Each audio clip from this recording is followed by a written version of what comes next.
live চালা live মিয়া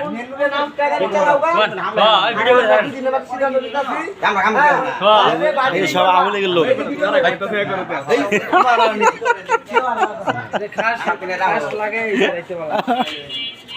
না ঠিকই তো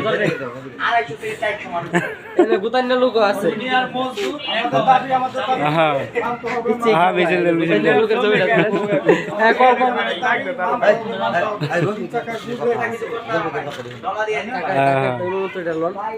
বাবু কই বাবু এই যে আমাদের গুরু কি করবা কও আমার কথা তো একটাই পাবলিকে কি কয় পাবলিকে কি অটো চায় না চায় না পাবলিকের সুবিধা হলে অটো চলবে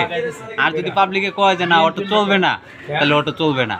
মেন রোডে না সবাই নিচে চালাইবো মেন রোডে যে অটোয় চলবো ওই অটোয় ডাম্পিং হইব ডাইরেক্ট